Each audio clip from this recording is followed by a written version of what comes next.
The lunch rush at Salvatore's hits like a tidal wave every day at noon, and today is no different. I weave between tables with practiced efficiency, my sneakers silent against the black and white checkered floor, balancing 3 plates of pasta on my left arm while my right hand signs a quick acknowledgement to Marco, the head waiter who's gesturing frantically toward table 12. I see it, water refill needed. I nod, delivering the pasta first to a family of tourists who smile without making eye contact, already absorbed in photographing their food. My name is Elena Moretti. I'm 26 years old, and I haven't spoken a word since I was 8. Not because I can't. The doctors say my vocal cords are intact, that the damage from the car accident was psychological, not physical. Selective mutism, they call it. Trauma-induced. I call it my reality. The hand I was dealt after watching my parents die in a wreck on the Cross Bronx Expressway on a rainy October night. After that, words just stopped coming. Sign language became my voice, and eventually, I stopped trying to speak aloud altogether. Working at Salvatore's in Little Italy isn't glamorous, but it pays my rent on a studio apartment in the Bronx and covers my night classes at CUNY, where I'm studying graphic design. The restaurant is old-school Italian-American, the kind of place where red sauce stains the ceiling tiles and Frank Sinatra plays on repeat. The owner, Mr. Caruso, hired me 3 years ago despite my disability because his sister is deaf. He knows ASL, and he taught the basics to the front-of-house staff. It's not perfect, most customers don't sign, so I carry a small notepad and pen in my apron for taking orders, but it works. If you're enjoying this story so far, don't forget to hit the like button and subscribe. Drop a comment telling me where in the world you're watching from. I love hearing from you. I'm refilling water glasses at table 12 when the energy in the restaurant shifts. It's subtle, the way a room feels different right before a thunderstorm. The hostess, Angela, straightens her posture. Marco stops mid-sentence with a couple at table 5. Even Mr. Caruso emerges from the kitchen, wiping his hands on his apron with unusual attention. 6 men enter through the front door, and I know immediately they're not here for the lunch special. They move with the kind of synchronized precision that speaks to training, to hierarchy, to danger. 5 of them wear dark suits that probably cost more than I make in 6 months. But it's the 6th man, the one in the center, who commands every atom of attention in the room. He's tall, well over 6 feet, with dark hair styled back from a face that could have been carved from marble-sharp cheekbones, a straight nose, a jaw that looks like it could cut glass. He wears a charcoal suit with a black shirt, no tie, the top button undone in a way that somehow makes him look more formal, not less. His eyes are dark, nearly black, and they sweep the restaurant with the practiced assessment of someone who catalogs exits and threats before he even thinks about sitting down. Power radiates from him like heat from asphalt in August. I've seen men like him before. Little Italy isn't just red sauce and cannoli, it's also the last stronghold of families that run more than restaurants. Protection money, loan sharking, gambling, worse things I don't let myself think about. I keep my head down, do my job, and don't ask questions. That's how you survive in this neighborhood. Mr. Caruso hurries forward, his face arranged in an expression of delighted welcome that doesn't quite reach his eyes. He's nervous. I can see it in the way his hands flutter as he gestures toward the private dining room in the back, the one reserved for special occasions.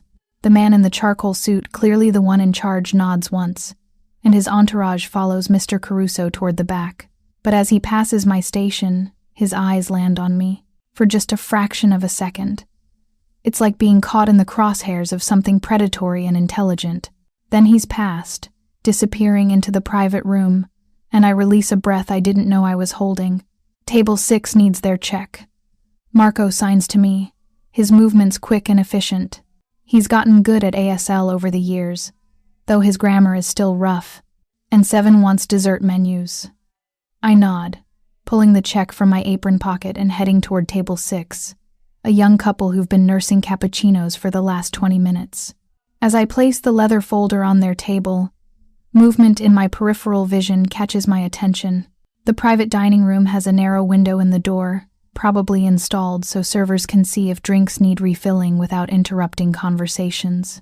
Through it, I can see the 6 men settling around the large round table. The man in the charcoal suit sits with his back to the corner. Of course he does. Perfect sight line, too. The door. Impossible to be surprised from behind. I shouldn't look. I know I shouldn't. But there's something magnetic about the scene. About him. Then I see something that freezes the blood in my veins. Table 6 in the main dining room, not the private room. The regular section seats an older man I've never seen before. He's been sitting there for maybe 10 minutes. Ordered a coffee. Hasn't touched it. That alone isn't unusual. But the way his hand keeps dipping into the messenger bag at his feet is... the way sweat beads on his forehead despite the air conditioning. The way his eyes keep flicking toward the private dining room and then to his watch. And the way his lips move in what looks like a countdown. My heart starts to pound. I've lived in New York my whole life. I was 6 when the Twin Towers fell.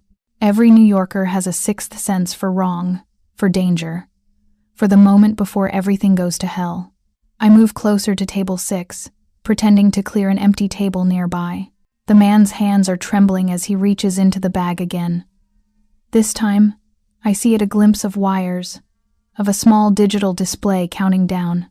14 minutes, 37 seconds. Oh God, bomb. The word screams through my head even though my voice can't scream it aloud. There's a bomb under table 6, and in 14 minutes, everyone in this restaurant is going to die. My first instinct is to run, to grab my coat and flee into the street and keep running until my lungs give out. But there are 40 people in this dining room. Angela at the host stand, Marco taking an order at table 9, Mr. Caruso in the kitchen, families, couples, people who came here for pasta and breadsticks and a taste of the old country. And in the private room, 6 men who clearly have enough enemies that someone wants them dead badly enough to take out a city block. I can't scream. I can't shout a warning. Even if I could, what would I say? What would happen? Panic. Stampede. And that man with his hand in the bag might detonate early rather than risk being stopped. My hands are shaking so badly I nearly drop the water pitcher I'm holding. Think, Elena. Think. The man in the charcoal suit. He commanded this room the moment he walked in. His people, the way they moved, the way they carried themselves, these aren't accountants or lawyers. These are men accustomed to violence, to threats, to danger. If anyone can handle this, it's him. But how do I tell him? I can't exactly knock on the private room door and hand him a note that says, "There's a bomb in the dining room." The bomber would see me. He'd detonate early. People would die. I need to get the man in the charcoal suit's attention without alerting the bomber. My mind races through possibilities, discarding them as quickly as they form. Then I remember the window in the private room door. If I position myself correctly, if I'm careful, I might be able to sign to him through the window. It's a long shot. He probably doesn't. No ASL. Why would he? But it's the only shot I have. I grab a water pitcher from the service station and make my way toward the private room, keeping my movements casual, unhurried. Just a waitress doing her job. The bomber's eyes track me for a second, then dismiss me. I'm background noise. Invisible. Good. At the private room door, I pause, lifting the pitcher as if checking if they need refills.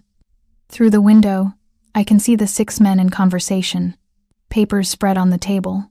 The man in the charcoal suit listening to someone speak, his expression unreadable. I tap the glass lightly with my knuckle. Not loud enough to disturb them, but enough that someone might glance up. Nothing. I tap again, slightly harder. One of the men, younger, with slicked back hair and a scar on his cheek, looks up, annoyed. He starts to wave me away, but the man in the charcoal suit's eyes shift to the window, to me, and lock on. For a heartbeat, we just stare at each other through the glass. His expression doesn't change, but I see his posture shift, a subtle straightening, as if every sense has suddenly focused on me with laser precision. I lift my hands carefully, deliberately, where he can see them through the window.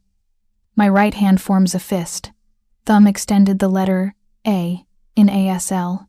Then I bring my hands together, fingers interlaced, and pull them apart sharply. Bomb. His eyes narrow. I point, 2 fingers extended, toward the main dining room. Then I sign the number 6, 3 fingers on each hand coming together. Table 6. His face remains a mask, but something changes in his eyes.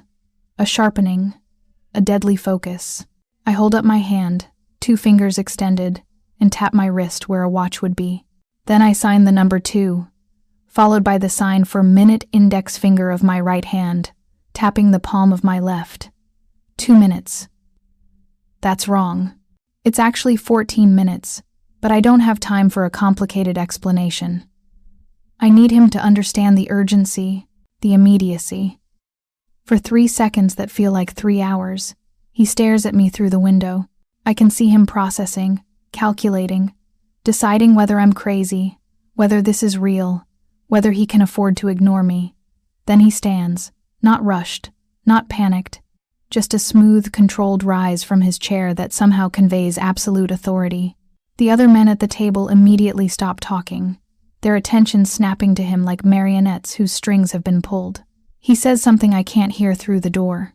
Whatever it is, the effect is instantaneous. The 5 men stand, hands moving to their waistbands in a synchronized motion that makes my stomach drop. Guns. They're all armed. The man in the charcoal suit moves to the door, opening it with controlled precision. Up close, he's even more imposing, at least 6'3", broad shoulders, and those dark eyes that seem to see straight through to my bones. "Show me," he says. His voice is deep, accented with something I can't quite place. Italian, maybe, but smoothed by years in America. Slowly. I nod, my hands trembling as I set down the water pitcher. I point toward table 6, where the older man still sits, his hand in the bag, his face pale and sweating. The man in the charcoal suit's eyes follow my gesture. He's silent for a moment, assessing. Then he looks back at me, and I see the question in his expression. I sign again, carefully, making sure he can see each movement. Bomb, bag, under table, timer. He watches my hands with absolute focus, and I realize with a jolt that he understands. Not fluent, maybe, but enough. Enough to know what I'm telling him. "How long?" he asks quietly. I pull out my phone, type quickly. Saw timer.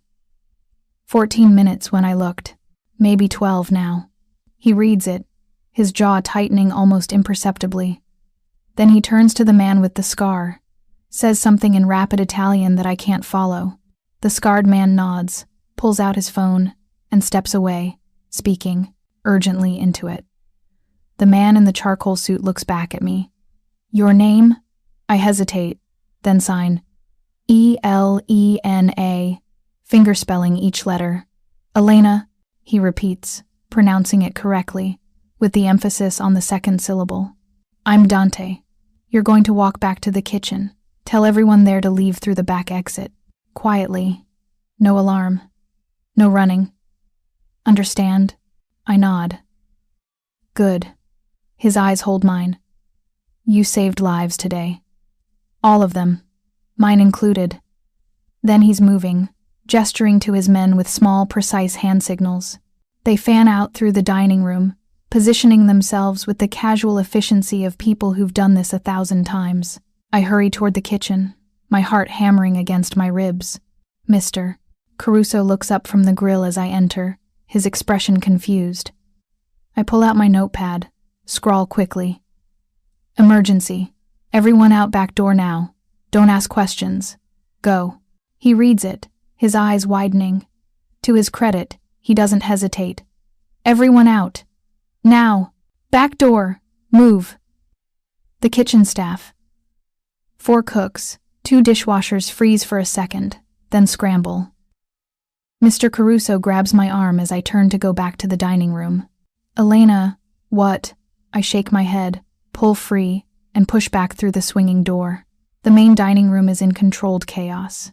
Dante's men are at each table, speaking in low, calm voices, gesturing toward the exits. Most customers are confused but compliant, gathering their things and moving toward the door. A few are resistant, demanding to know what's happening. But Dante's men are persuasive in a way that doesn't require raised voices. I see Angela shepherding a family with 2 small children toward the front exit, her face pale but determined. And I see Dante, standing 15 feet from table 6, his body language casual, as if he's just having a conversation with the older man who sits there, hand still in the bag. I can't hear what he's saying, but I can see the bomber's face, the fear, the desperation, the zealotry. This is someone who believes in what he's doing, who's willing to die for it. The dining room is nearly empty now. Maybe 90 seconds since I signed the warning. The last few customers are filtering out, glancing back nervously but moving. Dante says something to the bomber. The older man shakes his head violently, his hand moving in the bag, and then everything happens at once. Dante lunges forward with speed that seems impossible for someone his size. His hand clamps down on the bomber's wrist, yanking it from the bag.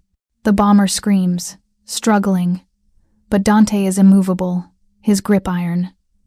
The scarred man appears at Dante's side, reaching into the bag himself. He pulls out a device wires, a digital display showing 0:47 seconds. A series of blocks that must be explosives. 47 seconds. The scarred man's hands move with practiced precision, pulling a knife from his pocket and cutting wires. The bomber is sobbing now, still struggling in Dante's grip, but it's useless. Dante might as well be made of stone. 0:32. I should run. I should be out the door, down the street, anywhere but here. But my feet won't move. I'm frozen, watching as the scarred man works, his face a mask of concentration. 0:18. Luca, Dante says quietly. It's not a question, not a demand, just a statement. A name. Almost. Luca, the scarred man, responds, his accent thicker than Dante's. Almost. 09. The numbers blur. 08. 07. The world seems to slow down. 06. Luca cuts one more wire. The display goes dark. For 5 full seconds, nobody moves. Nobody breathes. Then Luca lets out a shaky laugh, setting the now dead bomb on the table. Cristo, too close. Dante releases the bomber, who collapses back into his chair, sobbing openly. 2 of Dante's men appear from nowhere, hauling the older man to his feet and dragging him toward the back of the restaurant. Dante turns, his eyes scanning the empty dining room, landing on me. I'm still standing by the kitchen door, my hands pressed against my mouth, tears streaming down my face. I didn't realize I was crying. He crosses the distance between us in long strides, and before I can step back, he's in front of me, his hands gently gripping my shoulders. Breathe, he says quietly. It's over. You're safe. I'm shaking so hard my teeth chatter. The adrenaline crash hits like a freight train, and my knees buckle. Dante catches me, one arm sliding around my waist, holding me upright. I've got you, he murmurs. Elena, I've got you. His suit smells like expensive cologne and something else, gunpowder. Maybe. He's warm, solid, real in a moment when reality feels like it's tilting sideways. Sirens wail in the distance, growing closer. Police, Luca says from behind Dante. We need to go. Not yet. Dante's voice is firm. He looks down at me, his dark eyes intense. Can you walk? I nod, though I'm not sure it's true. Good. He keeps his arm around me, guiding me toward a chair. Sit. When the police come, tell them everything. Don't leave anything out. You're a hero, Elena. You understand? You saved 40 lives today. I shake my head. He saved them. Him and his man, Luca.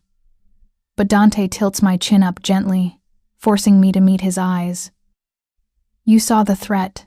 You found a way to warn me when you couldn't speak. That's courage.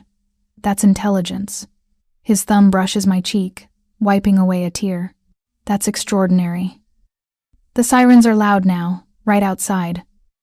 Boss, Luca says urgently. Dante nods, but he doesn't move immediately.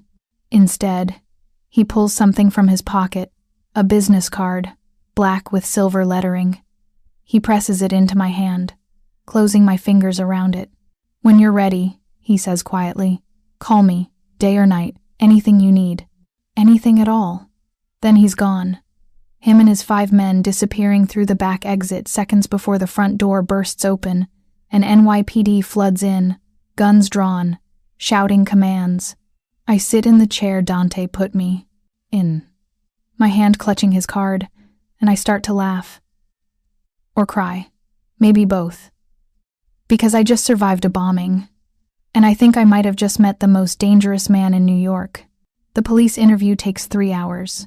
They start with the bomb squad, who carefully transport the disabled device out of Salvatore's in a reinforced container, while treating the entire block like a crime scene. Then come the detectives, a grizzled older man named Castellano and his younger partner, a sharp-eyed woman named Rodriguez. They sit with me in a corner booth while crime scene techs photograph everything, dust for prints, and bag evidence. I write everything down on the notepad they provide, my hand cramping as I describe the bomber's behavior, the countdown I saw, the decision to warn the men in the private room. Detective Castellano reads my account with increasing interest, occasionally asking follow-up questions that Rodriguez translates into yes or no nods from me.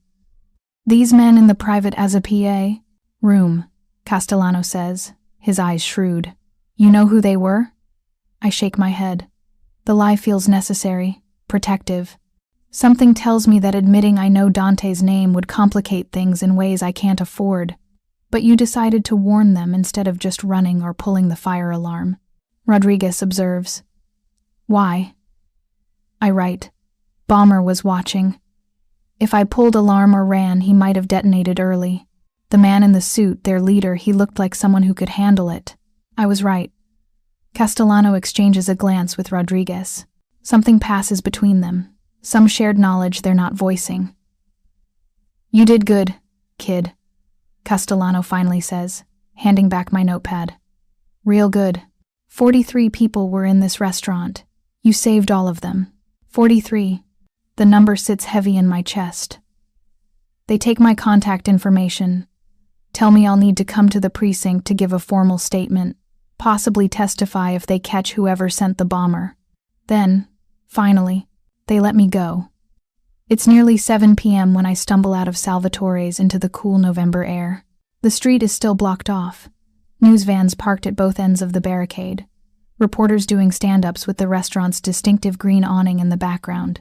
I pull my coat tighter and keep my head down, slipping past the crowd before anyone can recognize me as a witness. My apartment in the Bronx is a 45-minute subway ride that feels like it takes days.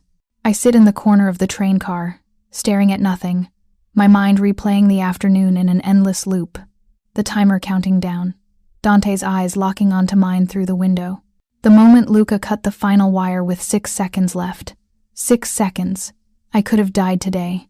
Should have died, maybe, if I'd made different choices. If I'd run instead of warning Dante. If Dante hadn't believed me. If Luca had been 1 second slower. My hands start shaking again.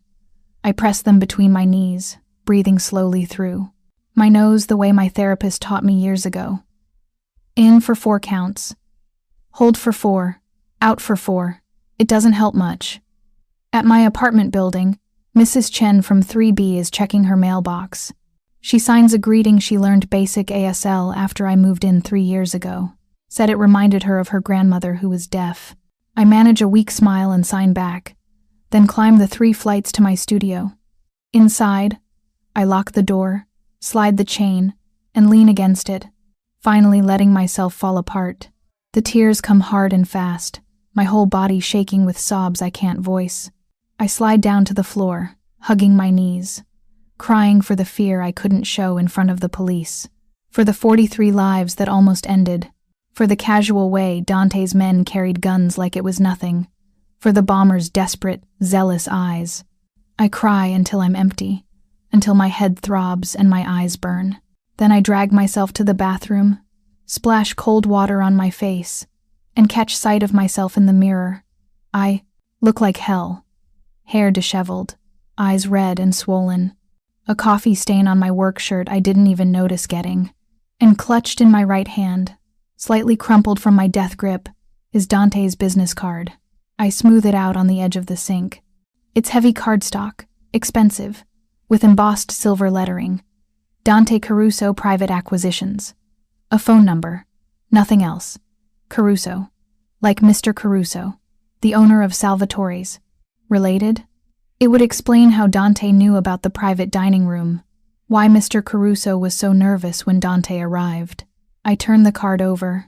On the back, in small handwritten script, anything you need. DI should throw it away. Men like Dante, men who carry guns and disarm bombs and make other men shake with fear, aren't people I should know, aren't people I should call. Instead, I tuck the card into my wallet, behind my driver's license where I'll see it every time I open it, just in case. Sleep doesn't come easy that night. I doze fitfully, jerking awake, every hour from dreams of countdowns and explosions. At 3 a.m., I give up and make tea, sitting by my window and watching the street below. A bodega on the corner is still open, its neon sign flickering. A homeless man pushes a shopping cart full of cans past the building. Normal Bronx night sounds distant sirens, car alarms, someone's bass thumping through thin walls. My phone buzzes. A text from Mr. Caruso. Restaurant closed until further notice. We'll call when we reopen. You okay? I text back. I'm fine. Let me know when you need me. Another buzz, this time from a number I don't recognize. This is Detective Rodriguez. Wanted to check in. You doing okay? The care surprises me. I respond, yes, thank you. Just tired. Her reply comes quickly. Understandable. Take care of yourself. And Elena? What you did today, that was incredibly brave. Don't let anyone tell you different. I stare at that message for a long time before setting the phone down. Brave. I don't feel brave. I feel terrified and exhausted and confused. But I'm alive. We're all alive. That has to count for something. If you're hooked on this story, make sure to subscribe and turn on notifications so you never miss an upload. Your support means everything and helps me bring you more emotional stories like this one. By morning, the story has hit the news. I watch it on my laptop while forcing down toast I don't really want. A bombing attempt in Little Italy was foiled yesterday when an observant waitress noticed suspicious behavior and alerted restaurant patrons. Police have identified the would-be bomber as Thomas Brennan, 62, a former accountant with alleged ties to anti-organized crime activists. Sources say Brennan was targeting members of the Caruso crime family, one of the last remaining Mafia organizations operating in New York. Caruso crime family. So Dante is related to Mr. Caruso, and they're not just restaurateurs, they're Mafia. I shouldn't be surprised. I'd already guessed as much, but seeing it confirmed on the news makes it real in a way my speculation hadn't. The report continues. The waitress, whose identity is being protected, used sign language to communicate the threat. Police credit her quick thinking with saving over 40 lives. My phone starts buzzing. Texts from coworkers, from classmates at CUNY, from my landlord's daughter who saw the report and put two and two together. I ignore them all except one from Angela, the hostess from Salvatore's. Oh my God, Elena, are you okay? I can't believe that happened. You're a hero, I respond. I'm fine. Just need some quiet time. She sends back a string of heart emojis and a promise to check on me tomorrow. I spend the rest of the day in my apartment. Catching up on homework I'm too distracted to actually absorb. My graphic design assignment is to create a restaurant logo, which feels like a cosmic joke. Every time I close my eyes, I see table 6, the bomber's sweating face, the timer counting down. 06. My hands shake, and I have to set down my stylus. Around 6 p.m., there's a knock at my door. I freeze. I'm not expecting anyone. For a paranoid moment, I wonder if it's more bombers, if somehow I've become a target. Through the peephole, I see a man in a dark suit. Not Dante, this one is younger, maybe 30, with neat brown hair and an earpiece coiled behind his ear. I don't open the door. He seems to sense me looking and pulls out an ID, holding it up to the peephole. It's not a police badge. It's a private security credential with a logo I don't recognize. Miss Moretti, he says, his voice carrying clearly through the door. My name is Marco Rossi. I work for Dante Caruso. He asked me to ensure you're safe and to deliver something. I hesitate, then grab my phone and type, "Leave it outside the door." He nods as if he expected that. Of course. I'll step back. Take your time. He sets down a large shopping bag, then walks to the end of the hallway and waits, hands clasped in front of him like a Secret Service agent. I unlock the door, grab the bag quickly, and retreat inside, locking up again. Inside the bag are groceries, expensive ones, fresh pasta from an Italian market, a jar of marinara that probably costs more than my usual jarred sauce, fresh bread, a selection of cheeses, wine, chocolate, and underneath it all, an envelope. I open it with trembling fingers. Inside is a note in the same handwriting from the back of the business card. Elena, I hope you're recovering from yesterday's events. I wanted to properly thank you for your courage and quick thinking. You prevented a tragedy, and I am in your debt. I've taken the liberty of arranging for security outside your building. I know this may seem excessive, but Thomas Brennan had accomplices who remain at large. Until they're apprehended, I would feel better knowing you're protected. The man who delivered this is Marco. He and his partner will be working in shifts. They won't intrude on your privacy, but they're there if you need anything. I meant what I said. Anything you need, day or night, call me. Respectfully, Dante. I read it 3 times, my emotions warring between gratitude and unease. He's assigned me bodyguards, without asking, without my permission. But the note isn't demanding or presumptuous.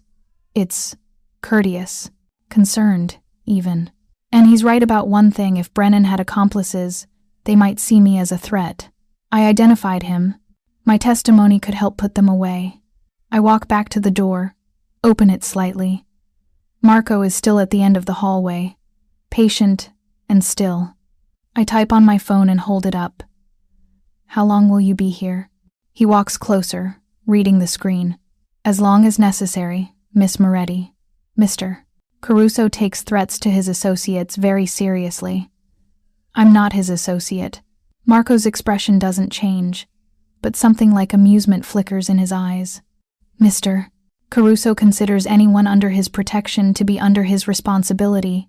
That includes you. I didn't ask for protection. No, ma'am. But you have it nonetheless. He's polite but firm. We won't disturb you. Most of the time you won't even know we're here. I want to argue. Want to send him away. Tell Dante I don't need his help or his groceries or his guilt-driven protection detail. But I'm scared. I won't admit it to anyone else, but I am. I close the door without responding, leaning against it. This is how it starts, I think. This is how normal people get pulled into dangerous worlds. A favor here, protection there, slowly, incrementally, until you're in so deep you can't see the surface anymore. I should call Detective Rodriguez, tell her about the bodyguards. Instead, I unpack the groceries and cook myself the first decent meal I've had in days. 3 days pass. I don't leave my apartment except for classes, and even then, I spot Marco or his partner, a stocky man with a shaved head, whose name I don't know, always nearby but never intrusive. At CUNY, they wait outside the building. On the subway, they're in the next car. Walking home, they're half a block behind. It should feel suffocating. Instead, it feels safe. On the 4th day, Mr. Caruso calls. The restaurant is reopening tomorrow. Can I come back to work? Part of me wants to say no. Wants to quit. Find a job somewhere anonymous where bombs don't get planted under tables. But I need the money, and hiding won't change what happened. I text back. I'll be there. My first shift back at Salvatore's is surreal. The restaurant has been deep cleaned. the table where Brennan sat replaced with a new one. There's no evidence that anything happened here except the way customers whisper and point. Having seen the news coverage, Mr. Caruso pulls me aside before the lunch rush. He's an older man, late 60s, with kind eyes and calloused hands from decades in kitchens. "Elena," he signs, his movements careful. "You okay?" I nod. "My nephew wanted me to thank you," he continues, speaking aloud while signing key words. "You saved his life. Mine too. Nephew. So, Dante is his nephew, not his son." He feels responsible. "Mr. Caruso says, for putting you in danger, for what almost happened." I shake my head firmly, signing. "Not his fault. Bomber's fault." Mr. Caruso smiles sadly. "That's generous. But in our world, responsibility isn't always about fault. It's about family, and Dante takes care of family. The implication hangs between us. Dante considers me family now, whether I want it or not. "If you need anything," Mr. Caruso adds, "anything at all, you tell me, or you tell him. Capiche?" I nod, not trusting myself to respond. The shift is busy enough to keep me distracted. Regulars welcome me back. A few customers recognize me from the news coverage and leave generous tips. Angela hugs me 3 times, crying each time. It's almost closing when the front door opens and Dante walks in. He's alone this time, no entourage, wearing dark jeans and a black sweater that somehow makes him look more dangerous than the suits do. His eyes find me immediately, tracking me as I finish clearing a table. Mr. Caruso greets him warmly, embracing him, speaking rapid Italian I can only partially follow. Dante responds, but his attention keeps drifting back to me. Finally, Mr. Caruso gestures toward the back office and disappears, leaving Dante and me alone in the dining room. The last customers have left. Marco and Angela are in the kitchen, giving us privacy. Dante approaches slowly, hands in his pockets, his expression unreadable. "Elena," he says quietly. "May I sit?" I nod, gesturing to a nearby booth.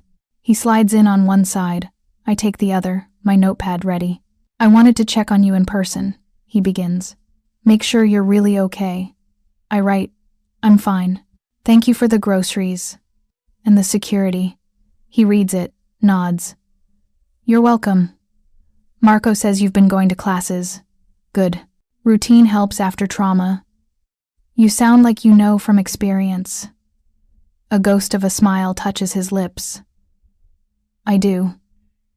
We sit in silence for a moment.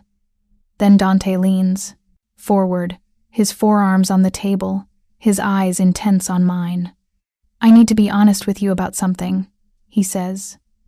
"Brennan wasn't working alone. We've identified 3 accomplices.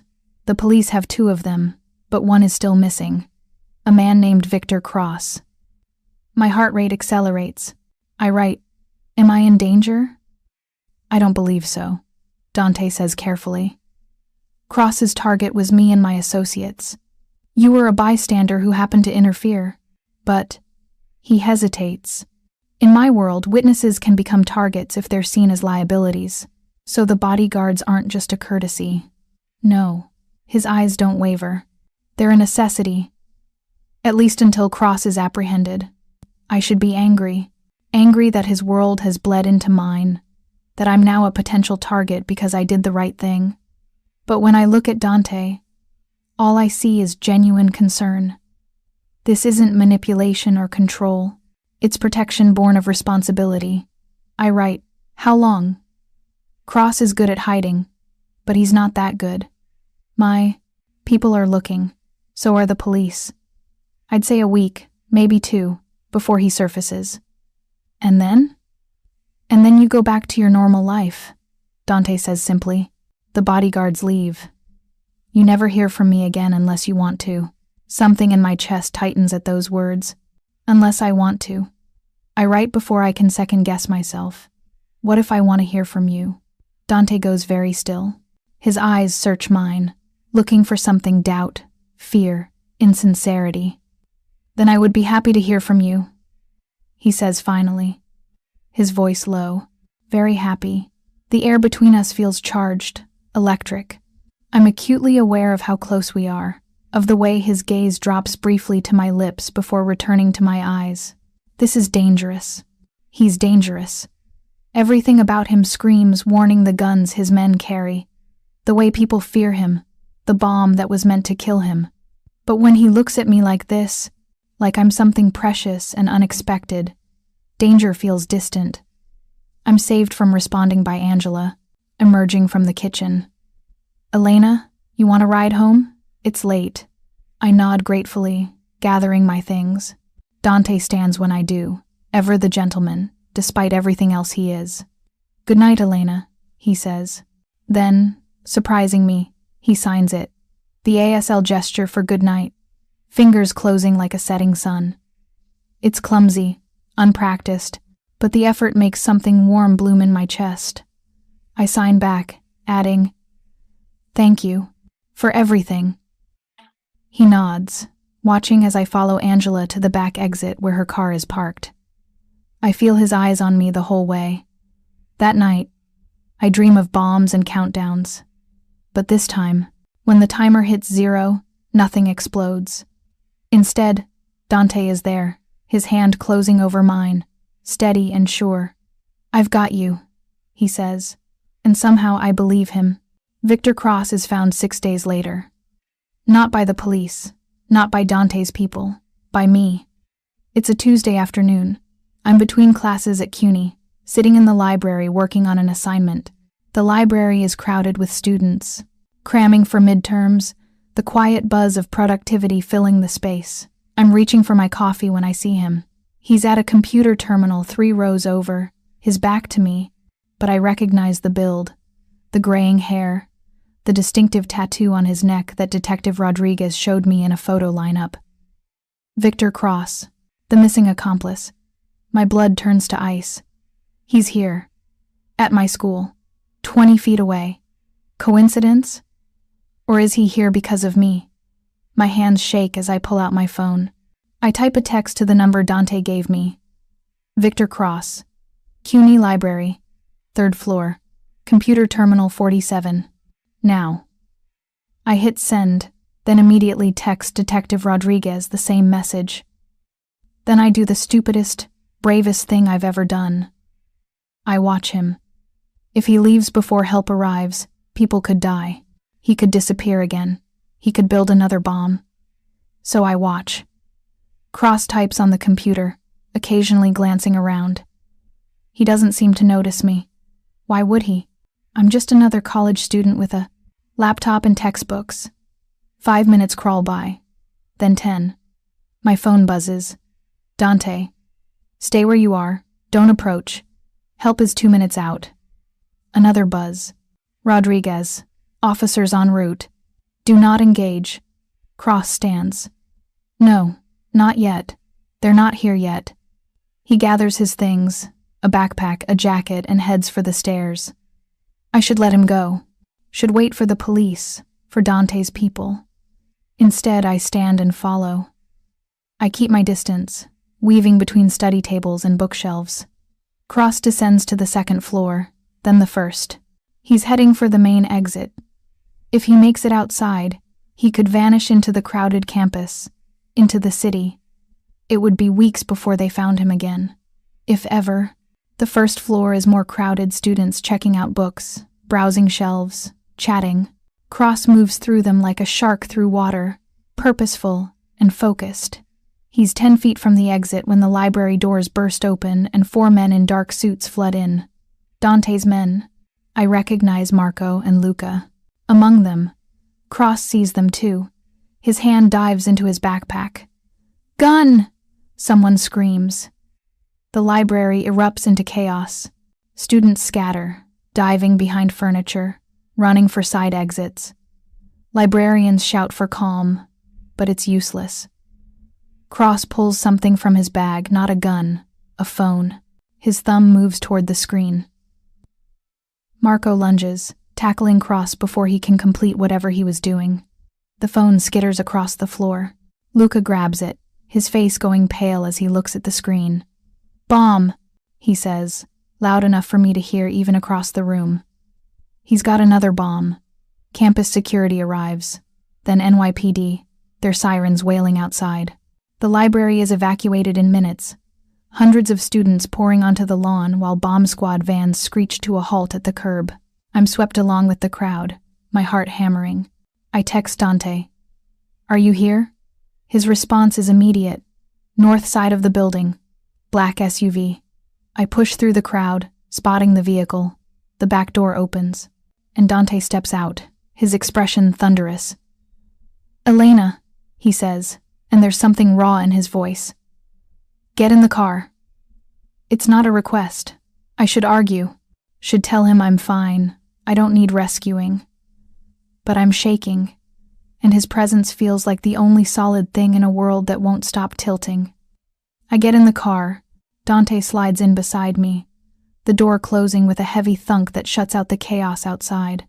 Did he hurt you? His hands are on my shoulders, his eyes searching my face with frantic intensity. Elena, did he touch you? I shake my head. He was there because of you, Dante says, and I've never heard him sound like this angry. Yes, but also afraid. He found out where you go to school. He was watching you, waiting for an opportunity. I pull out my phone, type with shaking fingers. Another bomb? In his apartment in Queens. Remote detonator on his phone. Dante's jaw clenches. If Marco hadn't stopped him, if Luca hadn't grabbed that phone, he would have killed dozens of people. Students. Kids. My stomach turns. I almost throw up right there in his expensive car. You followed him, Dante continues, and now there's something else in his voice. You saw him, and instead of running, you followed him. I texted you first. You still followed him. His hands tighten on my shoulders, not painfully, but with desperate emphasis. Elena, do you understand how dangerous that was? How easily he could have seen you, recognized you, hurt you? But he didn't. But he could have. Dante's control cracks. Cristo, you could have died. And he stops, breathing hard, his eyes blazing with emotions I can't name. Then, before I can process what's happening, he pulls me into his arms. It's not gentle. It's desperate, fierce, like he's trying to reassure himself. I'm real. I'm whole. I'm here. And I let him hold me because I need it too. Need the warmth of him, the solidity, the reminder that I'm alive. We're both alive. The bomb didn't go off. I can't lose. You, he murmurs against my hair, so quietly I almost don't hear it. I won't. I pull back slightly, just enough to meet his eyes. They're wild, unguarded in a way I've never seen, and I understand. Suddenly, completely. This isn't just about responsibility or debt or protection. This is personal. I matter to him. Not as a witness. Not as someone he owes. As Elena. I reach up, my hand trembling, and touch his face. His stubble is rough against my palm. His skin is warm. He goes completely still, like he's afraid that if he moves, I'll pull away. Instead, I lean in and press my forehead against his. We stay like that, breathing the same air, while outside the police secure the scene and the bomb squad disarms another device that could have killed us both. Come home with me, Dante says finally. Tonight. Just for tonight. My place has better security than your apartment. Please, Elena, let me know you're safe. I should say no.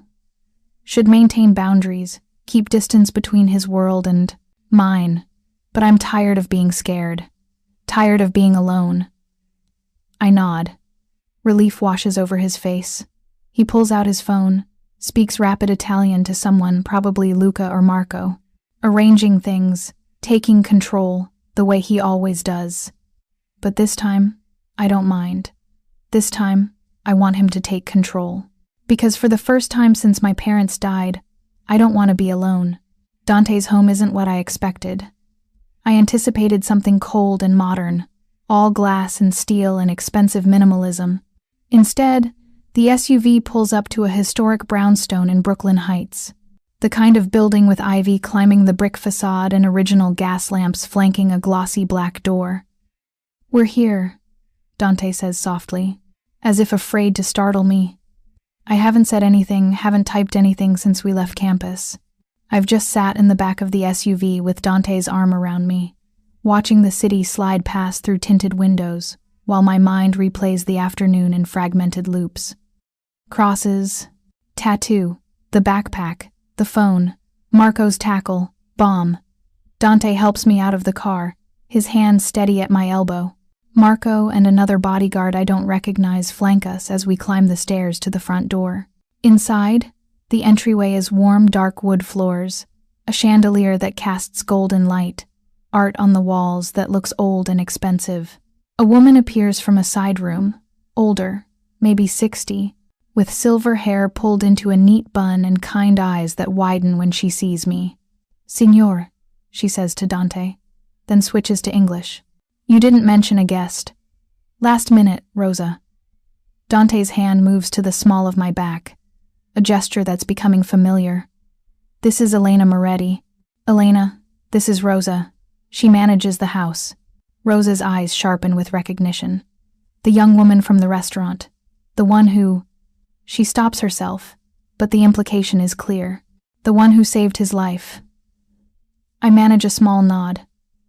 "She's had a difficult day," Dante continues. "Can you prepare the guest? Sweet? And perhaps something light to eat? She hasn't had dinner." "Of course." Rosa's expression softens with immediate concern. "Miss Moretti, welcome. Anything you need, you just ask." She disappears up the stairs with surprising speed for her age, leaving me alone with Dante in the entryway. Well, alone except for Marco, who positions himself by the front door with the practiced invisibility of professional security. "Come," Dante says, guiding me toward a room off the main hallway. It's a study, or maybe a library, floor-to-ceiling bookshelves on 3 walls, a fireplace with a fire already burning low in the grate, leather furniture that looks both antique and comfortable. Dante gestures to a sofa near the fire, and I sink into it, the adrenaline crash hitting me fully, now that I'm somewhere safe. Dante sits beside me, not touching but close enough that I can feel his warmth. For a long moment, we just sit in silence, broken only by the crackling fire and the distant sounds of Rosa, moving around upstairs. Then Dante speaks, his voice low and careful. "You don't have to stay. If you'd rather go home, I'll have Marco drive you.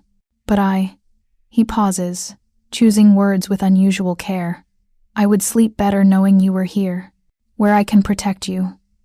I pull out my phone, type. "I want to stay." Relief flickers across his face. He reaches for my hand, his fingers interlacing with mine. His hands are large, calloused in places that suggest he's done more physical work than his suits would imply. "Tell me what you need," he says. I type with my free hand. "To understand. Why me? Why do you care so much?" Dante is quiet for so long I think he won't answer. Then he sighs, running his other hand through his dark hair, disheveling it in a way that makes him look younger, more human. "My sister was deaf," he says finally. "Alessandra. Born profoundly deaf. My parents learned sign language for her, taught me and my brother. She was—" His voice catches. "She was the best of us. Kind, funny, smart as hell." Was, past tense. I squeeze his hand gently, a question. "She died 12 years ago," Dante continues, his eyes distant. "Car accident. Drunk driver ran a red light. She was 23. My heart clenches. I type, "I'm so sorry. I was supposed to pick her up that night," he says, and there's old pain in his voice, weathered but still sharp. "But I had business. Always business. So she took a cab instead." He looks at me. I've spent 12 years wondering if things would be different if I'd just been there. I understand suddenly why he reacted so strongly when I signed through the window. Why he's been so protective. Why he looks at me with such intensity. I remind him of her. The realization should sting, should make me feel like a substitute, a ghost. But when I meet his eyes, I don't see someone looking for a replacement. I see someone who recognizes in me something precious that he lost. Someone determined not to lose it again. I type, "I'm not her." I know. His thumb brushes across my knuckles.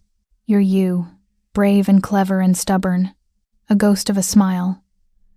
Alessandra would have liked you. Would have told me I'm being overprotective and controlling. Are you? Probably." He doesn't deny it. "But I won't apologize for keeping you safe, even though your world is what put me in danger in the first place." The words are harsh, but they need to be said. Dante flinches slightly, but he doesn't look away. "Yes," he admits, "even though. Elena, I can't change who I am or what I do. My family's business, it's complicated. Some of it is legitimate, restaurants, real estate, construction. But some of it," he trails off, "some of it exists in gray areas. And some of it is black as midnight." "Like what?" He studies me for a long moment, clearly weighing how much truth I can handle. Then he makes a decision. Protection services for businesses in certain neighborhoods.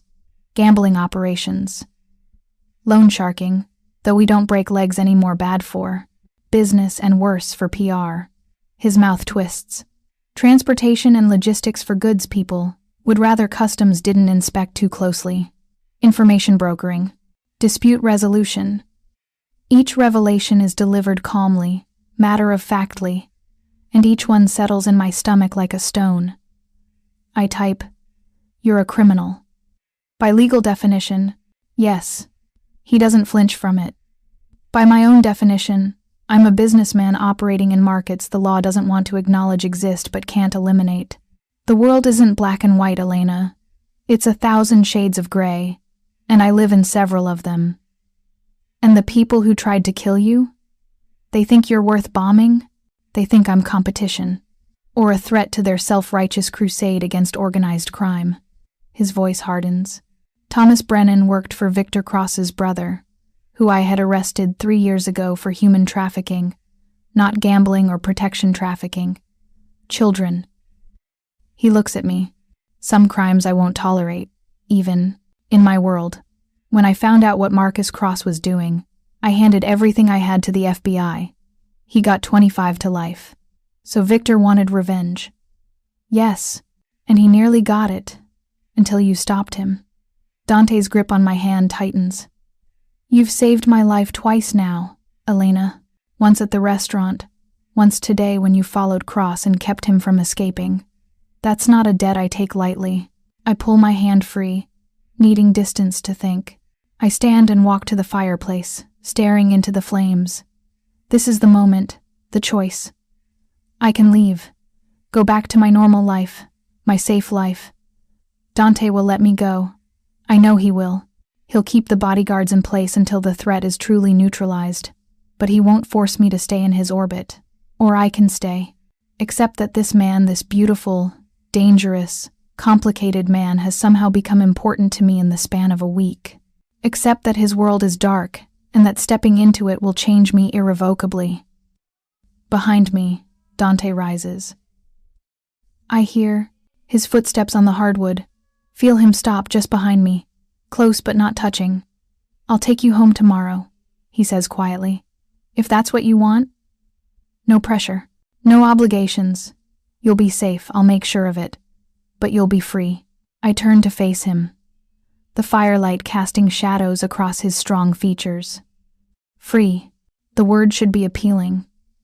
Instead, it sounds lonely. I pull out my phone, type carefully. What if I don't want to be free? Dante goes very still. Elena, I type again.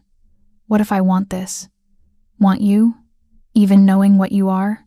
You don't know what you're saying. But his eyes are blazing with something fierce and hopeful. You're in shock. You've had a traumatic day. You're not thinking clearly. I step closer, closing the distance between us, and place my palm flat against his chest.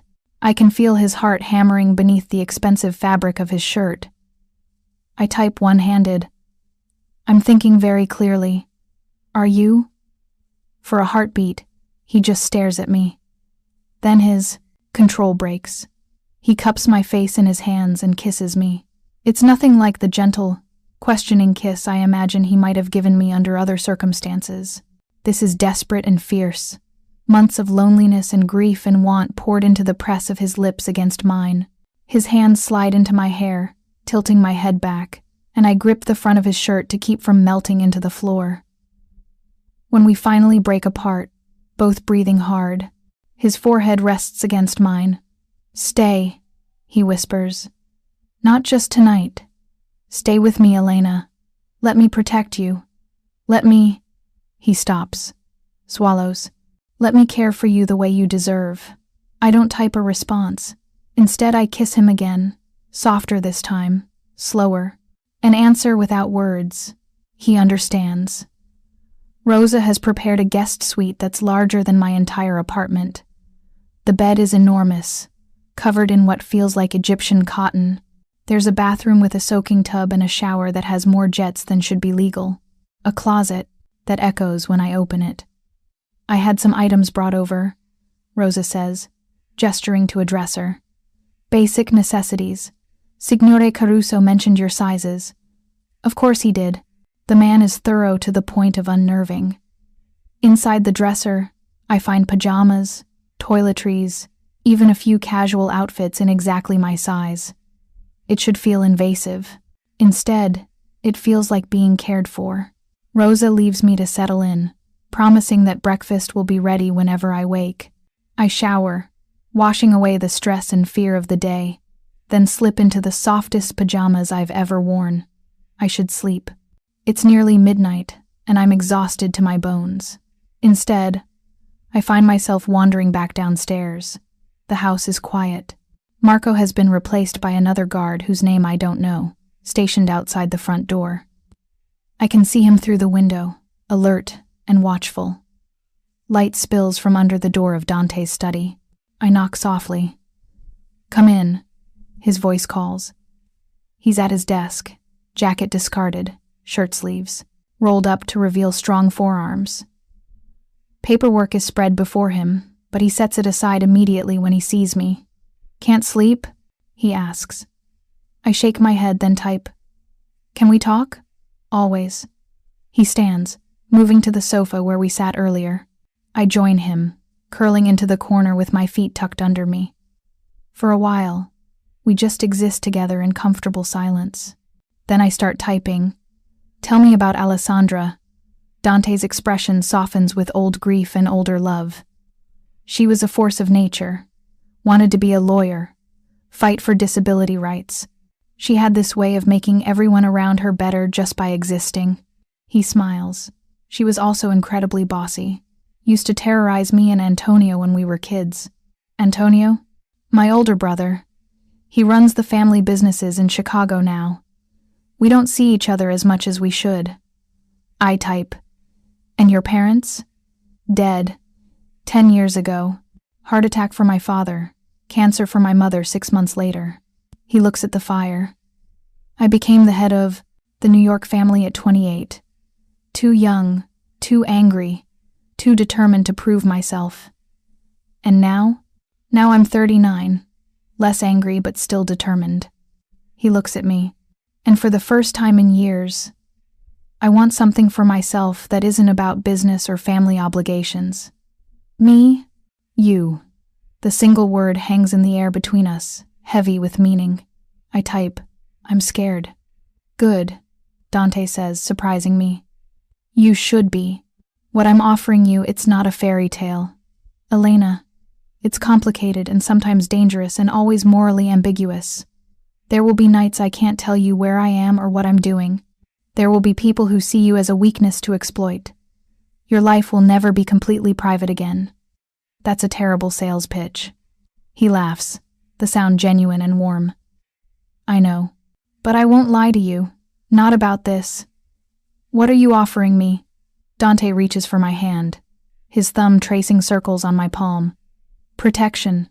Security. A place in my life if you want it. And," he hesitates, "the chance to be seen. Really seen. The way you saw me when you signed through that window. Something in my chest cracks open at those words. To be seen. How long have I been invisible? The mute waitress. The disabled girl. The tragedy case. Dante sees me as Elena. Smart, brave, whole. I type. I want to try. This. Us. Whatever it is. It won't be easy, he warns. Nothing worth having ever is. He pulls me into his arms, and I let myself sink into his warmth. We sit like that for hours, talking in the language of touch and presence, until finally exhaustion wins and I drift off against his chest. The last thing I remember is his lips pressing against my hair and his whispered, "I've got you." The next 3 weeks pass in a blur of new normal. I still attend classes at CUNY, but now Marco or one of his team always accompanies me. I still work shifts at Salvatore's, but Dante often appears near closing time to walk me home, except home is now his brownstone, not my studio, in the Bronx. My apartment sits empty while I slowly move my things to Dante's house. Rosa welcomes each box with enthusiasm, helping me arrange my books on a shelf Dante had installed in my room, though I rarely sleep there anymore, choosing instead to fall asleep in Dante's arms most nights. We're taking things slowly in some ways, faster in others. He kisses me like I'm oxygen, holds my hand in public with quiet pride, introduces me to his people not as his girlfriend, not yet, but as someone important. Under his protection, I meet his inner circle.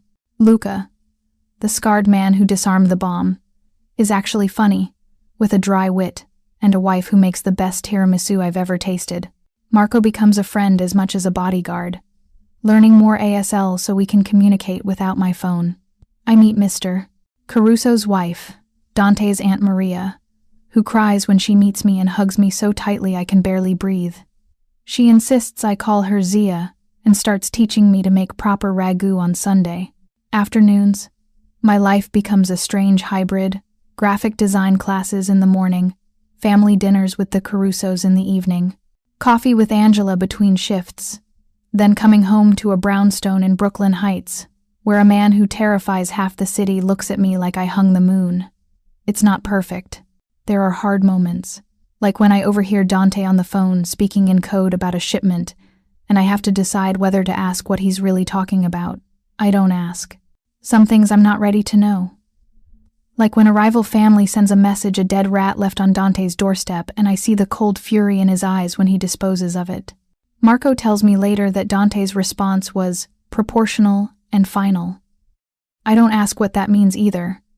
Like when I wake from nightmares about bombs and countdowns, and Dante holds me while I shake, his voice low and steady in the darkness.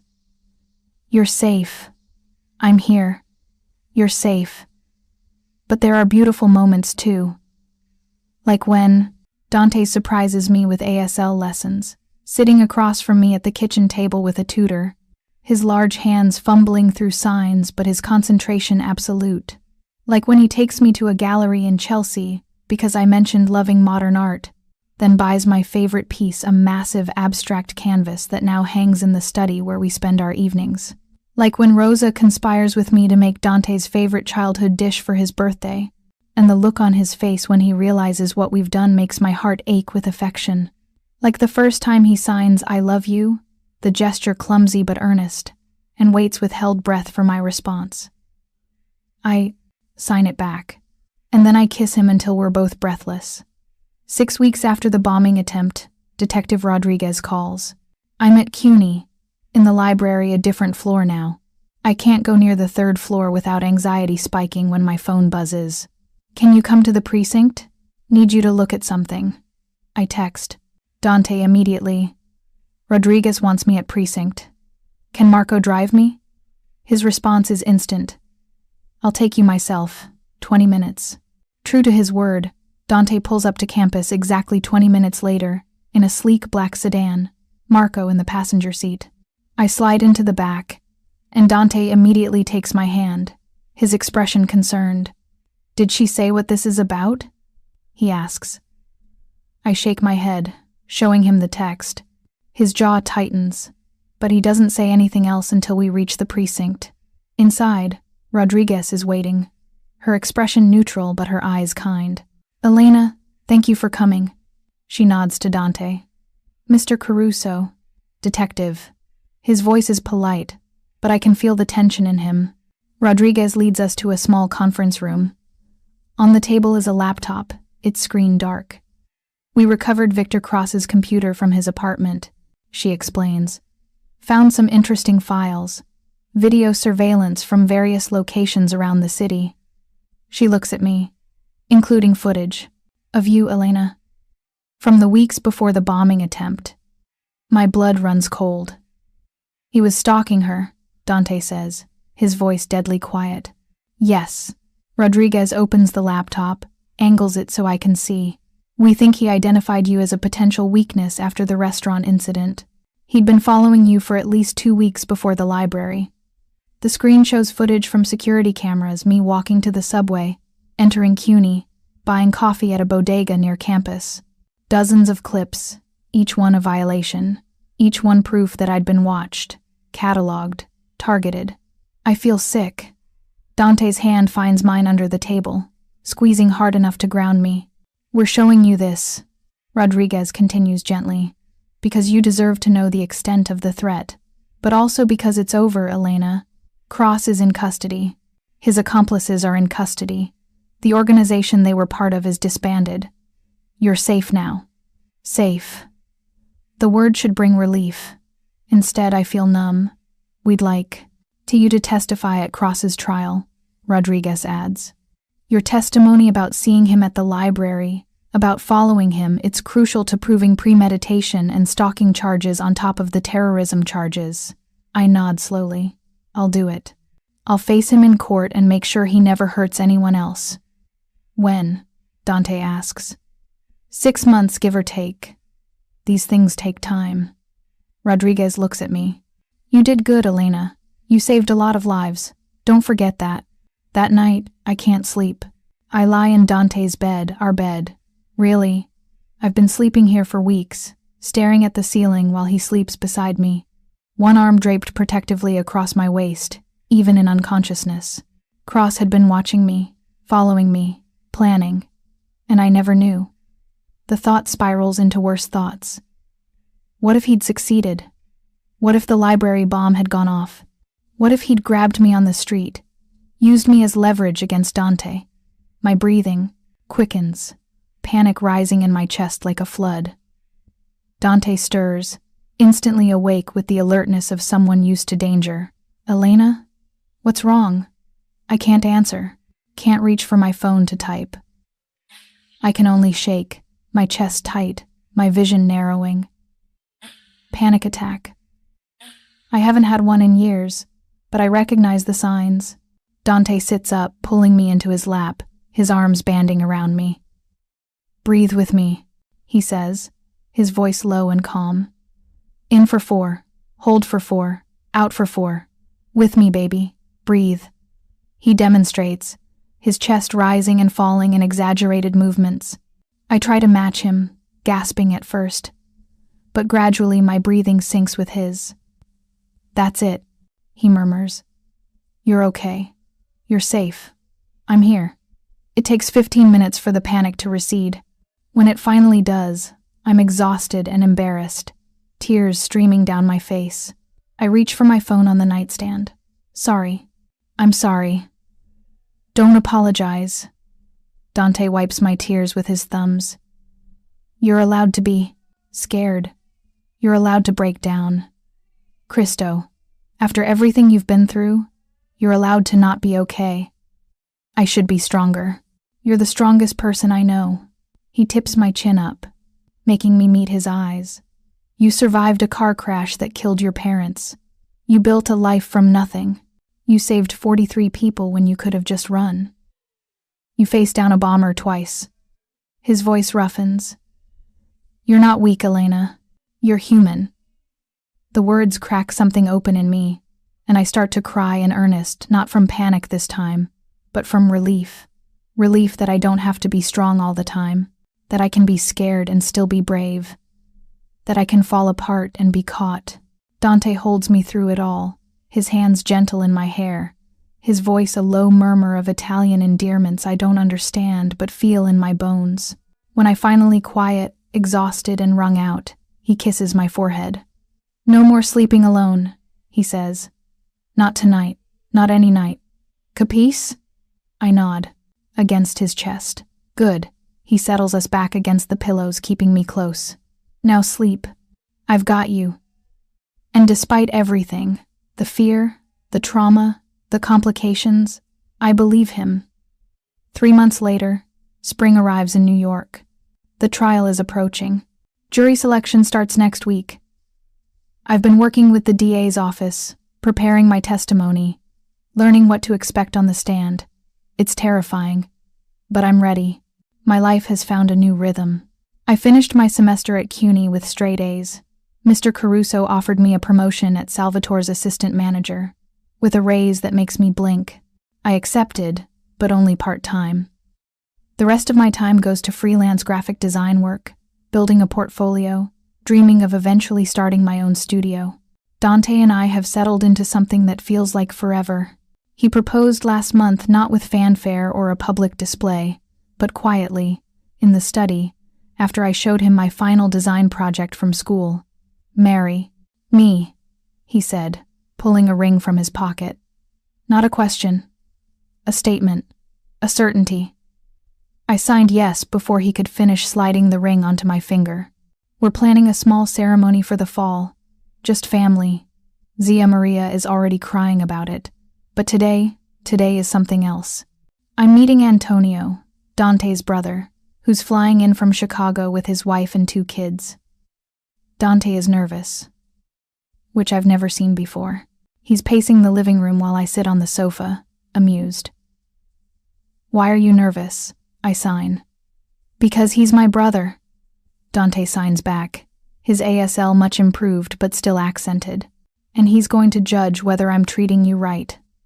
"Are you treating me right?" "I'm trying." He stops pacing, comes to kneel in front of me. "Am I treating you right?" I cup his face in my hands, leaning down to kiss him softly. Then I sign. "You treat me like I'm precious, like I matter, like I'm home." "You are," he whispers. "You're all of those things." The doorbell rings. Marco appears to answer it, and suddenly the house is full of noise, children's laughter, a woman's bright voice, a man's deep rumble that sounds remarkably like Dante's.